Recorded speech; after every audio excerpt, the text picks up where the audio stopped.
Carasoft would like to welcome you to our Identity Automation webinar in partnership with Concensus Technology, developing a co-managed IAM program. Before we get started, I would like to go over a few housekeeping items. We hope you will ask questions using the Q&A box at the bottom of your screen, and we will do our best to answer all of your questions at the end of the presentation. If for some reason we do not get to your questions, the Identity Automation team at Carasoft will follow up with you offline. Carasoft Technology is a trusted government IT solutions provider delivering software and support solutions to federal, state, and local agencies. Carasoft maintains dedicated teams to support sales and marketing for all its vendors, including Identity Automation. Our contact information will be displayed at the end of the presentation, and a copy of the webinar will be emailed to you. We are offering 1 CPE credit to those who attend today's webinar. In order to qualify for the credit, you must be actively listening as well as answering any polling questions that will be presented. If you meet all of the requirements, you will receive your certificate within 2 weeks. At this time, I will turn the floor over to our speakers for today. Thank you guys for joining us this afternoon. This is developing a co-managed IAM program sponsored by Identity Automation and featuring Concensus Technology. With me today is Dunbar. Hello, everybody. My name is Dunbar, and I'm the founder and CEO of Concensus Technologies.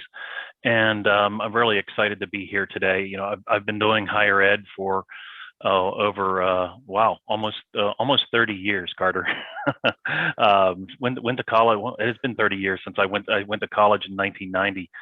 Westminster is my alma mater, so I'm wearing their shirt today.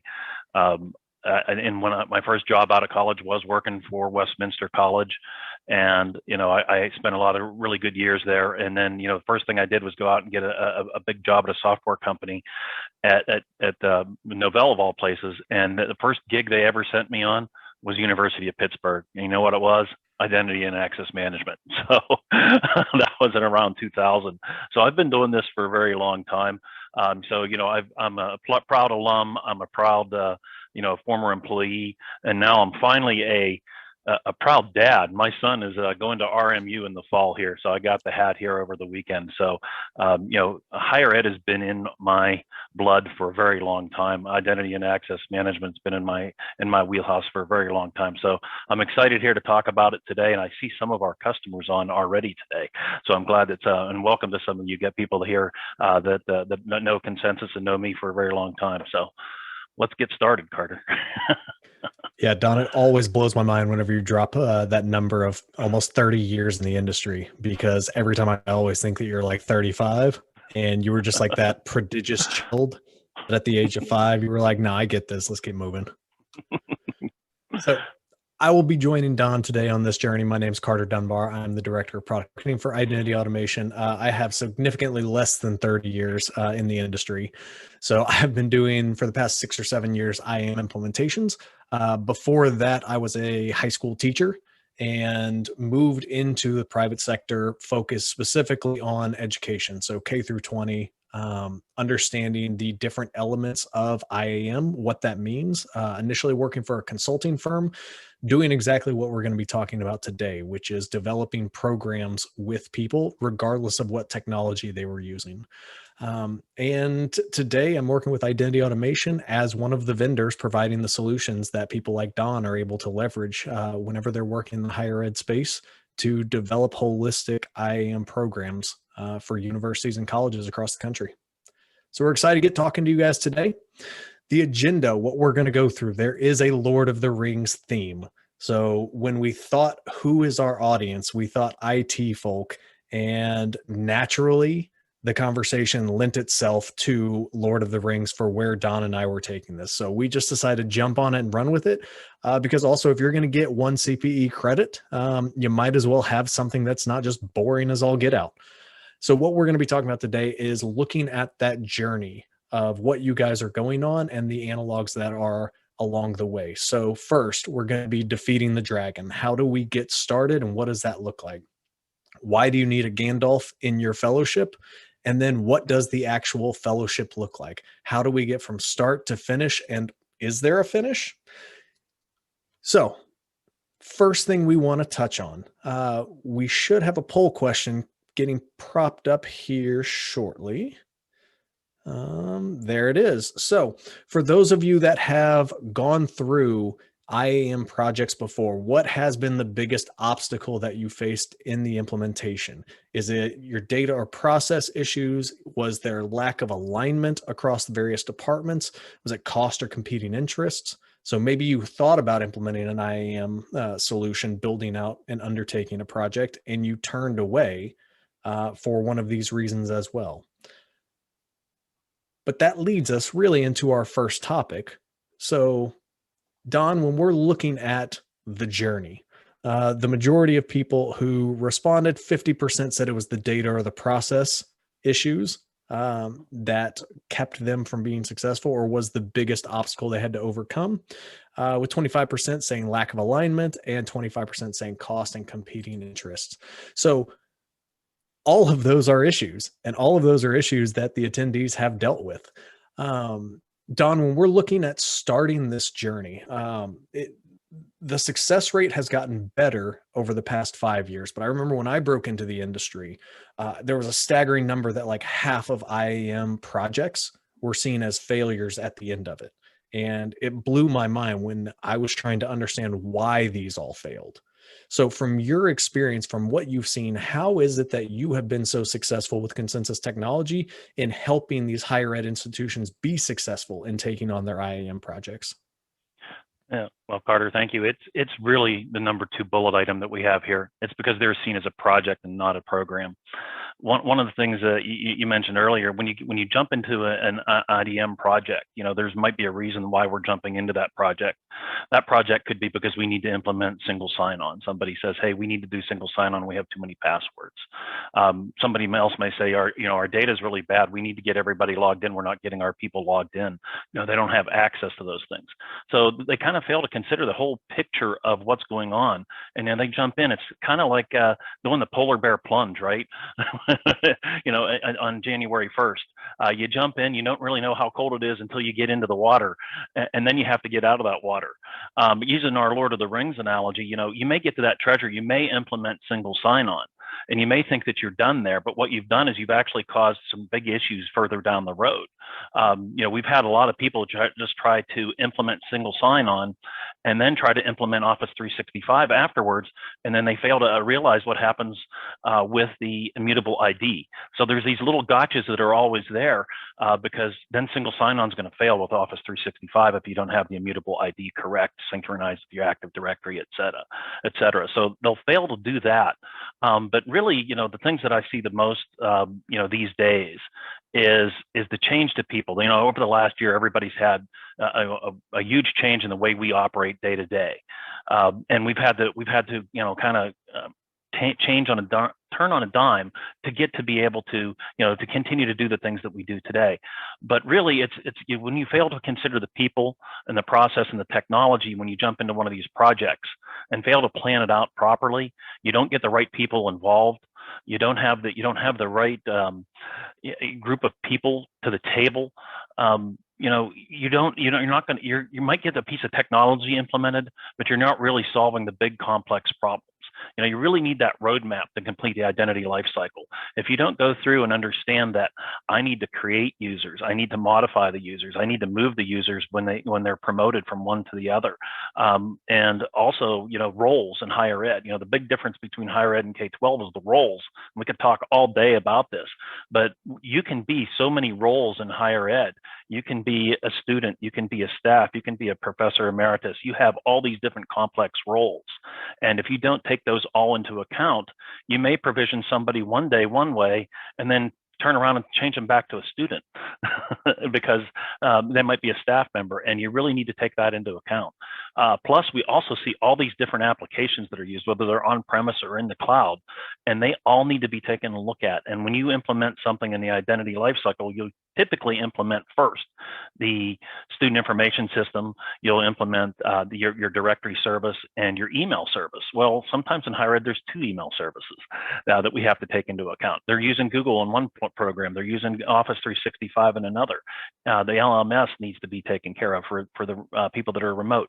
So all of this needs to be taken a look at and roadmapped out. So those are really the biggest reasons why we see projects stall or what we might call fail. Yeah, so I love some of the points that you bring up here because with my experience as well, it's a lot of the same things over and over. When I would come in as a consultant and a university would say, okay, we're ready to undertake an IAM project. And I'd say, okay, why is IT the only people in this room? And they're like, well, because it's an IT project. I'm like, okay, this is going to fail because it can't be viewed as an IT project. IT should be owning it, driving it 100%. But it really needs to be looked at as an enterprise-wide engagement. When you come to that last point, failing to consider the people, the process, and the technology, that's where the majority of this work comes into. It's not the integrations, it's not the coding, it's not the technical lifts. It is making sure you have the right people bought into understanding why IAM is valuable and important to them, making sure that you understand your processes, who is impacted by the processes, and how you can automate these processes, and then what technology is required to be able to do that. So by implementing password self-service without informing the help desk what you're doing. Oh yeah, oh, yeah. It's a bad day. You need to get those people involved. Even down to curriculum, and we've even done students and brought in students. How do you use the system today? What do you do? There's so many reasons why kids don't come into sign with a university or college, because sometimes the complexity of just signing up for an account is too big and too great. They'll move on. There's so many other universities out there. So, that's a new one actually that we've heard in the last year, is that we've gotten too complex and we need to simplify because we're losing students. And I love just asking the question, like, what happens when? Because from a process perspective, like it really gets to the root of, we don't have the right people in the room to make these informed decisions. And the beauty of IAM is that it is IT driven for sure.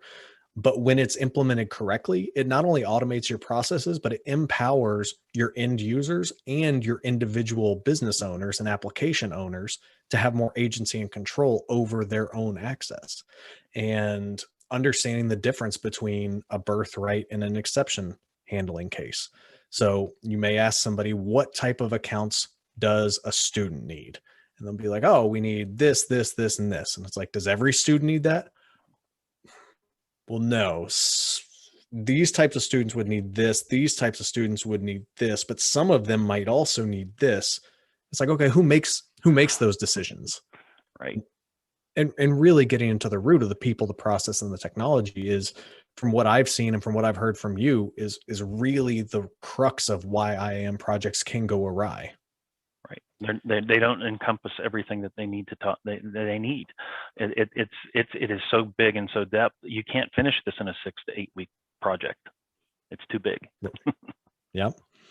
And so with all of those challenges, with understanding you have to wrangle all of these different stakeholders, resources, knowledge silos that are out there in the organization, that's where someone like a Concensus would come in, because that's where you need, if I can click, that's why you need Gandalf. So Don, explain to us a little bit, what is the role that you guys play? What is the value of reaching out? Where Bilbo in Lord of the Rings, he initially finds the ring, it gets passed down, Frodo gets it, and they're like, okay, your task is you have to take this ring and go throw it into Mount Doom. You have to go into Mordor and throw it away and destroy it. And if they just walked away and left him to his own devices, that sucks. Like, that is terrifying. Absolutely terrifying. Right. Where you guys come in is understanding the pitfalls, the journey, and what that looks like. So our second poll question has come in real quick. So if you have gone through an IAM implementation, or you currently are, is the person who is implementing it, was it developed in-house? Was it developed by a technology vendor? Or was it developed with a third-party consulting firm? Who was the primary Gandalf in your journey? Interesting. Okay, 60% developed with a third-party consulting firm and 40% developed in-house, 0% developed by the technology vendor. Very interesting. So Yeah. Don, as that third party, what is you guys experience coming in as that Gandalf? Well, what we find is that every organization is so different, and everybody needs so much. Let's say they need a lot of guidance when it comes to, understanding the process. And it's nice to see that, a lot of people are developing with a third party consulting firm. When you bring in an organization that just writes software to do an implementation, they're there to do that implementation and set up that software. They may not understand all the business processes. They might not stick around long enough to understand those processes. So it's like, yes, we have a Gandalf here for our product, but we don't have that Gandalf here that understands maybe the vertical. You'll get somebody that inside that actually knows, the product very well, but they need somebody to help them through those business processes that they have. Our first thing that we do is requirements assessment and design, and I say that's almost half of what we do is to just do that requirements assessment and design phase. So we have to lead people through those engagements, understand where they are today, what the future roadmap's going to look like, what the system's going to look like at the end, and bring all those people together. Now, what's really interesting about that is that we're still Gandalf. We still can help them through this whole thing. But at some point, there's got to be somebody in the organization. I always say that's somebody with a big stick. So we're going to have arguments. We're going to have different opinions on ways to do things. And we can bring value to the table and say, hey, if you go down this path, this is what roadblock you might hit, or down this path, you might hit this bump in the road. So it's kind of like, picking your path, right, to Mount Doom, right? So you have to figure out how you're going to get there. And we can help with that. But at the end of the day, somebody has to make that decision. And sometimes you actually have to put a governance panel together to make some of these decisions in the organization. So sometimes we'll see governance come into play, especially in the larger higher eds. You'll see governance really, it's actually over the last 5 years has really made a big difference in our identity and access management implementations. And the smaller engagements that we have with the smaller colleges and universities, sometimes IT can make a lot of those decisions. Every once in a while, you're going to need somebody you'll get hung up on something simple like password policy.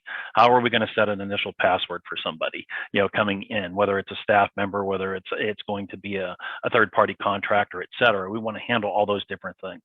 But the other thing that's really nice when you have a Gandalf is, those close ties to the allies. Not only are a third party like Concensus works really well with multiple vendors, but we have very close ties with those vendors. Sometimes we're replacing an older system. So, sometimes you might have a system, I don't know, begins with an O and ends with an E and Oracle in the middle. Sometimes when you have to bring somebody in that actually knows those systems, because it's not easy to transition from one system to the other without understanding both of those systems. And how can you plug and play and do that over a period of time rather than, hey, we're just going to cut over, 4 days before school starts. So, that wisdom and bringing that people, process, and technology together is really why we need Gandalf. So Don, not to get too dark on this, but if you are Gandalf in this journey, doesn't Gandalf die? Gandalf does die. And then, but what happens? He comes back. He does come back. He does come back. And I do think that is one of the benefits specifically to working with someone like a Concensus for your IAM program, is to be able to focus on it as a perpetual program and not just a one-off project. Right. Because that's exactly what happens at the end of a project. Gandalf goes bye-bye. Yep. We've done the cutover, we've done the final documentation, done the final project closing call, and that's it. You're on your own. And there's a lot of organizations that can handle that. But usually what happens is they get back to their day-to-day tasks. And the identity and access management solution, this is something that happens all the time. It just works, right? It does what it does. A new student comes on board, they get provisioned, and it happens over semester over semester. But then what happens, Carter? The identity management solution becomes antiquated. It becomes older. It needs patched. And then what happens again? Now we've got this big project to just get the system back up to current standards. So we've seen that happen a lot. We get back to our day-to-day jobs, and we're going to need to bring Gandalf back in anyway. Well, and also not only is there deprecation or change within the IAM product, that is being used, but also within the university's processes, data, their environment is changing. And if you approach it as a project, then you are implementing like a snapshot and a point in time solution. And over the long run, a year from now, 2 years from now, 5 years from now, that solution likely won't and likely shouldn't meet your needs for what you need in the future. Right. The example I like to give is because I'm slightly lazy, I let all of my landscape get horribly overgrown, just from months of neglect and focusing on other things. So I hired somebody to come out here and just reshape, get everything back, make sure it's healthy, get the soil right, take care of all of that. And it was a lot of effort on his part. I had him walk me through and explain what he was doing and why he was doing it. He made it look super nice. He just absolutely made our landscape look gorgeous. And then he got paid and he left. And I went back about my life.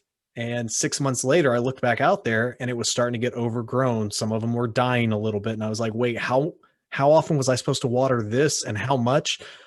And so I had to hire somebody else to come back out and help me again, because I had approached it as a one-time project that would just be done as opposed to a program.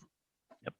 And a really good run program is going to allow the IT department to always take a look at an IT department in higher ed gets inundated with, hey, I want to use this LMS. I want to use this product on the web. I want to teach with this. And, it requires accounts. There's privacy issues about just taking your roster information for your class and then sending it out there. Usually the reason they do that is the shadow IT crops up is IT doesn't have time to go back in and do that. But when you properly implement an identity and access management program, that's anytime new software comes in, that's the first thing you think of is how am I going to integrate it with my identity and access management solution? So, you can even talk about zero trust with these applications that you bring in. Just the basic provisioning is great and a single sign-on is great.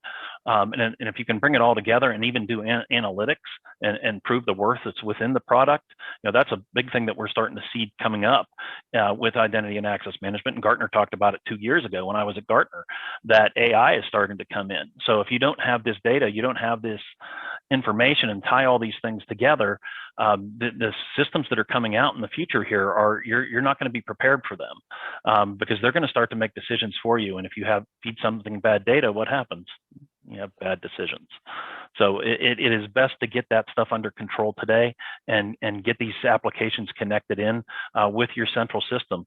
Again, one of the things I've seen too is I've seen multiple identity and access management platforms start popping up because, this one solved this problem. We bring in this one and it solves this problem.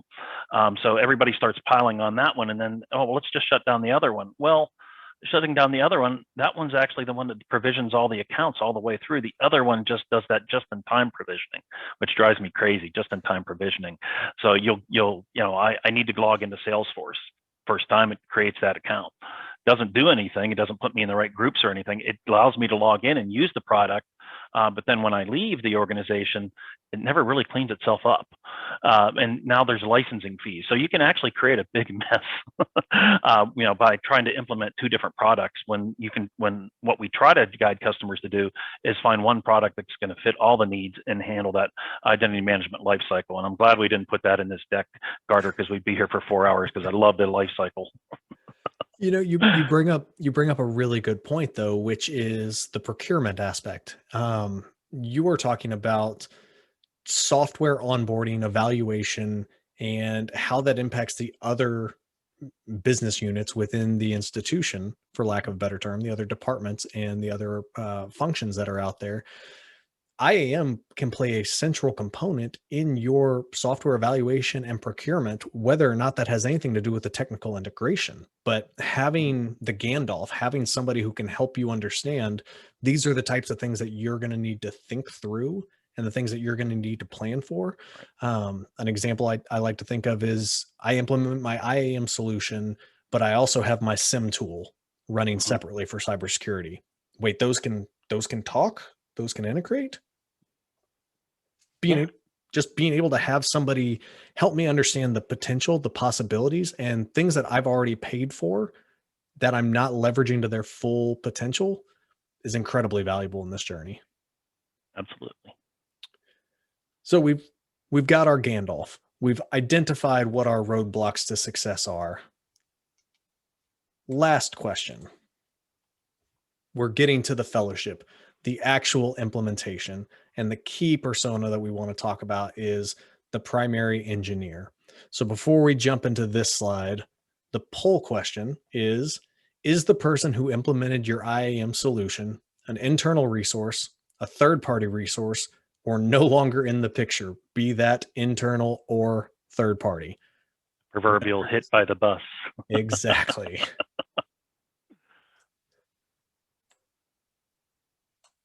I'm hopeful with the responses coming in for this one that it's not no longer in the picture. There's a few customers on here. I hope they were still involved. What a sour way to find out. Oh. Okay, there we go. Okay. So we got 50% internal resources, 25 third party, 25 no longer in the picture. Yeah, Don, let's find out who no longer was in the picture. Right. So when you come to Concensus, our Gandalf is our primary engineer, and we developed this program about 3 years ago, and it's kind of changed the way we worked with our higher eds and our K-12s. Again, trying to bring that project. Every time we would do a project for a customer, even an upgrade, that person would go on to the next project and not be involved, and something would happen. We would always, that 6-week window in the summertime is when everybody would want to make those changes. So we would end up with resource constraints. We would end up with, but not be able to get the customers. Things would break because, changes were made, sometime early in the summer, and we needed to get in there and make some changes because, the business doesn't stay still, like you said earlier. So we developed something we called the remote assistance program, which is a block of time. That helped a little bit, but we could never guarantee a resource. So about 3 years ago, we got together and said, what if we could come up with a primary engineer that would always work with that customer, but work in a co-managed way? And what I mean by co-managed is that we would just become a part of the customer's team instead of, a fully managed outsourced. We never wanted to be in, completely an outsource because, when you talk to IT people, they don't want to, outsourcing is kind of one of those things you don't want to go down that path. But, what we wanted to do was take the Gandalfs that we had, the most knowledgeable people about the products, about the policies and the process, and get them in front of our customers as much as possible. So what we've done is we've taken those engineers and we've assigned them to 4 or 5 customers. Those customers pay us a monthly fee, and really it's listed here on what we do. If you have a greenfield deployment, we're going to go through a roadmap discussion with you and go through and bring all the stakeholders together and go through what a typical project would look like. We're going to do that, what I call the foundation implementation again, your student information system, your directory service, your email systems, and maybe 1 or 2 others, your LMS or library, whatever's available. And that's going to be our initial project. And sometimes, that's 6 to 8 weeks.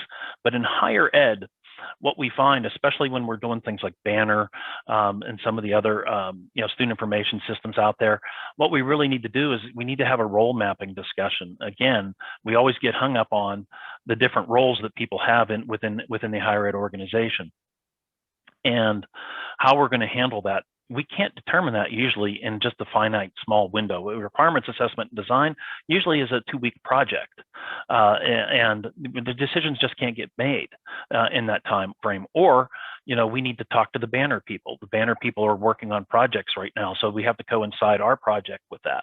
So how do we keep the resource busy during that time? Well, we keep on moving with our resource and go into the requirements assessment and design, start building out systems, start testing out the things that we can, and getting that stuff up and running. And, one thing that's in here, we always say knowledge transfer. So Gandalf is here to teach too.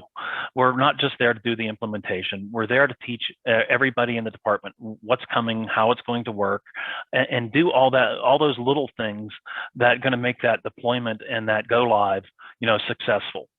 And, after that, post-implementation, what happens? Again, we want to avoid that becoming stale. We want to avoid, hey, by the way, we bought this new LMS. We're switching tomorrow. What do I need to do to make Identity Manager work? We need to be able to make that process and become a part of that process, and even part of that evaluation. Some of our customers are actually having us on board when they're actually evaluating other, what I call line of business applications, the LMS or library, et cetera, just to see how we're going to actually integrate with that. Does it have an API, or we already have a connector built for that? So we're going to be there involved in, we do either weekly, monthly meetings with our customers, just to keep that post-implementation, adding connectors and developing processes, making things a little bit better. Again, trying to keep us from not being stale. And again, it's that never-ending. It's almost a never-ending story, right? Instead of the Lord of the Rings, it is a cycle that you go through, and that roadmap can be 18 to 24 months out. So as you're along your journey, our engineers are going to be there to help you with those things. Okay. And one of the benefits of working with a third party, a lot of the higher ed institutions that I've worked with over the last 6-7 years, they'll enter the conversation saying, we have really smart people on staff. Like, yeah, no, that's understood. That's one of the hallmarks of higher ed, is you have very smart, very capable people on your IT team and on your staff. They will then lead the conversation to say, why can't we just develop this ourselves? And you absolutely can, because you have the skill set to likely be able to do it. The downside that I've always seen, whenever universities, whenever colleges have taken on building out a homegrown solution or self-implementing a vendor-led solution, the biggest deficit that I have seen over and over and over is Bob in IT goes out and creates this brilliant solution, this system. He implements it and it works and it's great. And then Bob is also the one maintaining and managing it. And because of that, all of the information is now siloed with Bob, to where if Bob gets hit by the bus, you've got nothing. If you are working specifically in an IT department, how often do you document everything that you do? One of the things that I've loved about the third parties is not only have they done it before, not only can they help guide what best practices are, they're also required as a deliverable to document every single thing they do. And so when you're talking on here about your primary engineer, that is fantastic, so long as that primary engineer is a part of the organization, which could be years on years on years, which is great. And you have that single resource that knows your solution intimately. But let's say that person also gets hit by the bus, because we just are on an onslaught of buses right now, taking everybody out. All of their work is documented. All of their work is available. And not only is it documented and shared within the third-party organization, but I love the term knowledge transfer as opposed to training. Training to me is, I'm going to show you how to push some buttons so that the machine keeps on moving. But knowledge transfer is, I'm actually going to impart knowledge into you so that you have the knowledge and are owner of that, so that we are here to support you. We are here to guide you, but you are not 100% dependent upon us. Right. We want the customer to be able to understand that solution and walk them through the solution, how it works. How do you start and stop connectors? How do you test the connectors? How do you troubleshoot when somebody doesn't end up in the group that they need to be in? How do you handle a password that's not syncing? Where do you take a look? Those are the little things that that can filter down. They even filter down into the help desk. And when you talk about your levels of support, tier 1 to through tier 3, if tier 1 can resolve the, hey, you know what, I just need to reset the password here, and it's going to sync everywhere, then that's not going to float back up to tier 3 resources. So you're able to utilize the system more efficiently. You're also able to find out where all the weak spots are, and when we're working together, that knowledge transfer, the things that about the system, that know that it works a certain way, you're going to come up and you have that great mind share of how it's going to actually, what's going to make it better. So that when we figure out what's going to make it better, you're involved. We're able to make the code changes rather quickly, because the other thing too, like you said, Carter, using somebody that's internal on that it may take them a month to get to something, or they haven't touched it in a while, and it's going to take them 2 or 3 days to actually write the code that we could write because we know the system very well, we know the product very well, and that's what we're focused on. We're going to be able to make that change rather quickly for you. Test it and deploy it and everything else. Where instead of just, hey, I'm just going to go update production today. Let's see what happens tomorrow. We have the time to do that. That's why people bring us in to make sure that they don't have those oopsies in production. So Don, I want to touch on the roadmap because I think the roadmap is a key value add that you guys at Concensus are able to bring to the equation. You went over at a high level what the roadmap consists of. Can you give us any specific examples of customers that you guys have worked with over the years where you've been with them for a long stretch of time, where you laid out the roadmap from the outset and a customer actually adhered to it, followed it, and was successful? And then maybe a counterpoint with, here was a customer that we made a roadmap for. They said, we're good. And it came back to bite them. I think it's the same customer. They're not on this. They're not on this webinar. No, I don't think so. No, Okay. I don't think so. That's okay. No, we've had projects where we've done the roadmap, and we really enjoy doing the roadmap. It's always optional. There are customers that have, hey, we're mature, we are where we are, and we want to make some changes, and that's great. But the roadmap, again, is meant to be 18 to 24 months out. So when we bring in a roadmap, and the customer that I'm thinking of here had a complete failure when it came to doing an upgrade. The system had gotten so far behind that they actually put it out on RFP that they needed to get the system up, and they were so far behind too, not only on the product, but on doing the things that they needed to do. They needed to have identity and access management done to be able to implement the single sign-on product that they were going to do. They had to have the role mapping in there. They were set to actually do to push out group memberships and some workflows and things like that. But because they were on such an old version, there was an interim thing that needed to be done, and then you had to do 2-3 steps to get to the current version, and those were not simple steps. So we came in and we did a roadmap that not only incorporated that upgrade, but to actually implement those other features that they needed to have moving forward.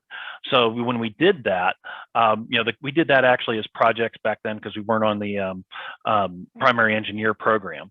But so we were able to get those projects in over a period, I think, of 1.5 to 2 years to get them up to where they needed to be, as well as implementing some of the workflows and things like that they wanted to do. And then they jumped right into the primary engineer program right after that, because about the same time that we started that. And now the system is patched every quarter.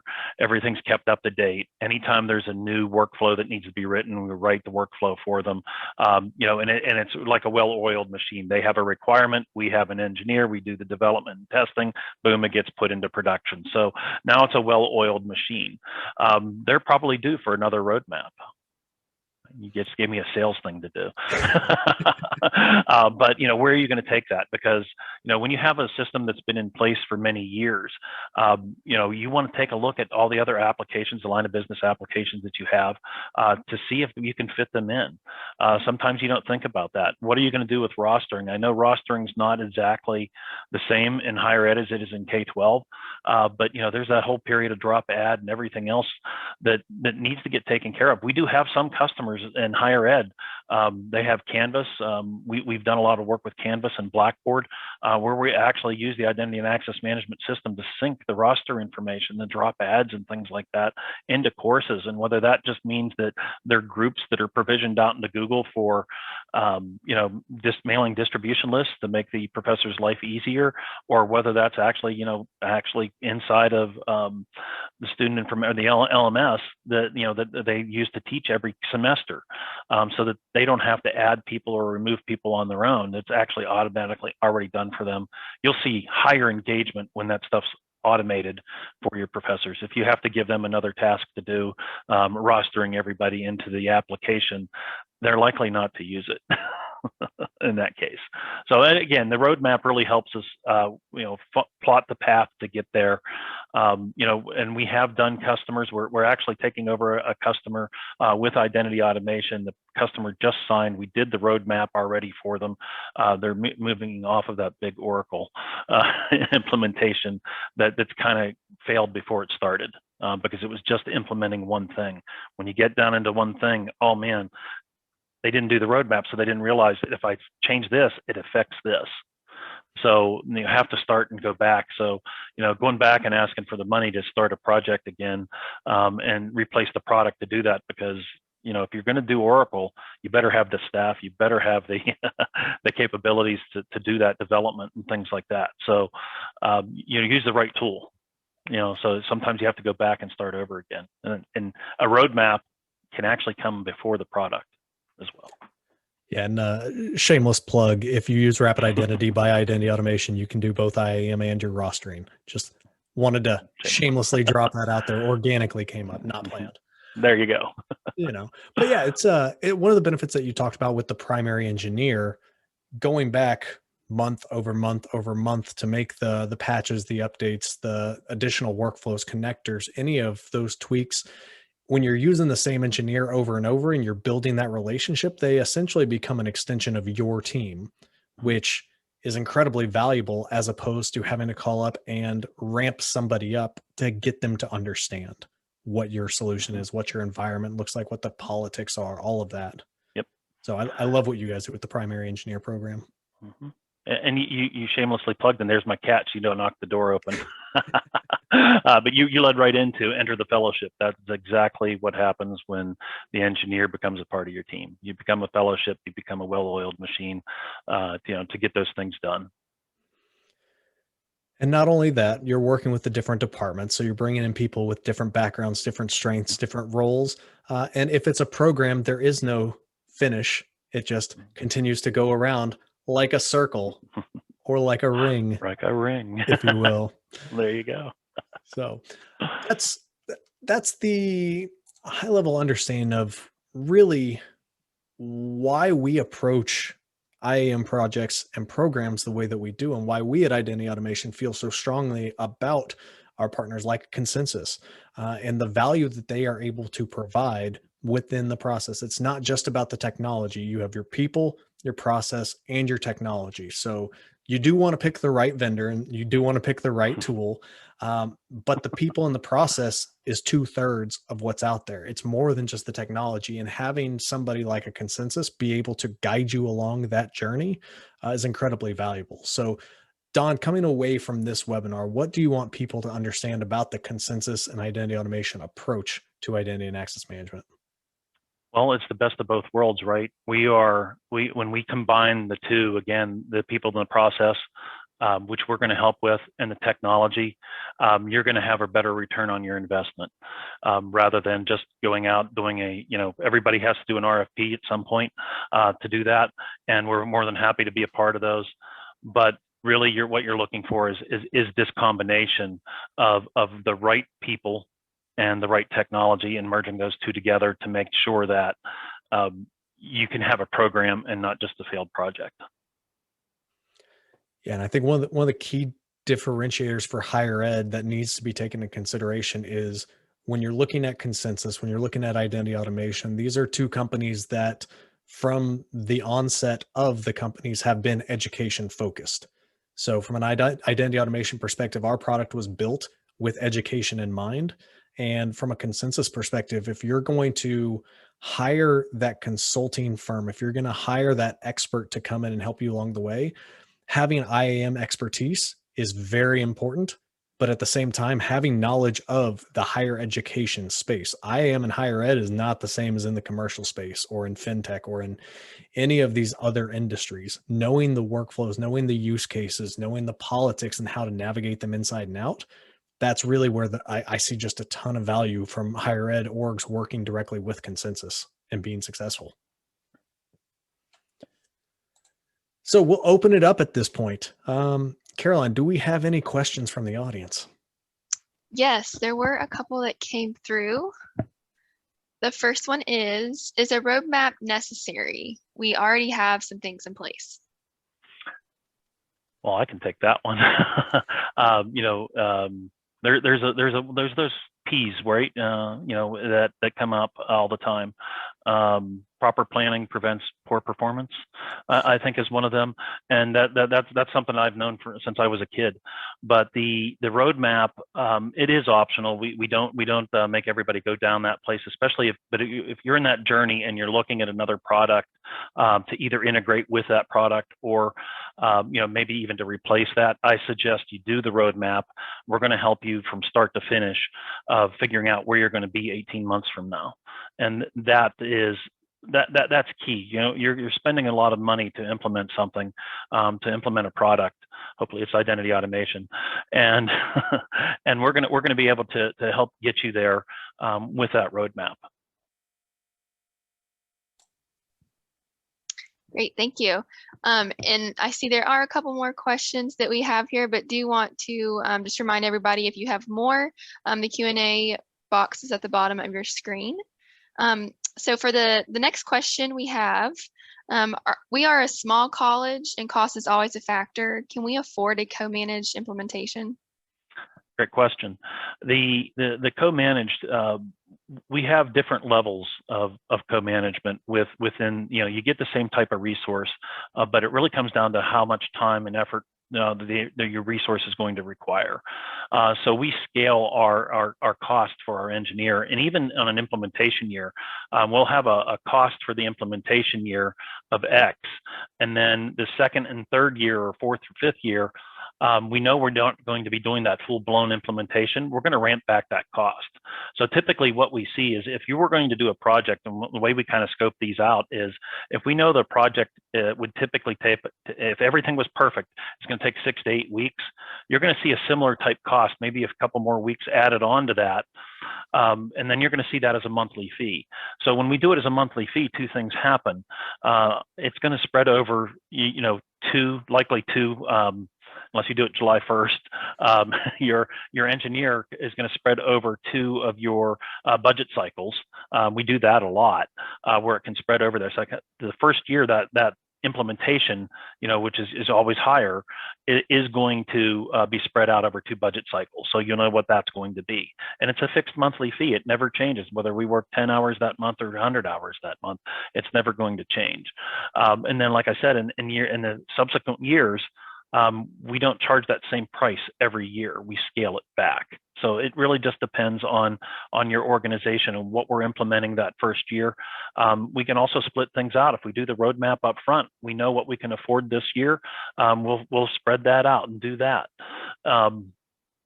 So that we can work with an organization to try to fit within their budget. And the primary engineer really allows you to spread that over 2 budget cycles. And that's been key for a couple of our customers. Great, thank you. It looks like we have one more question that came in. How many hours are included with a co-managed approach? Well, I just kind of answered that one. It's kind of similar. We don't look at the hours, we look at the effort that we're going to have to put in there. I have to pay for my engineer. It's pretty simple math to figure out how many engineers, if I'm getting X per month, how many customers that person has to support. So you do share that resource with 4 to 5 other customers is typical. So we'll have that that resource available to you when we need to do the project. And we just don't keep track of we do keep track of the hours, I should say. We don't get down into the hourly rates anymore because it is fixed fee. Again, shame on us if we have to spend 150 extra hours.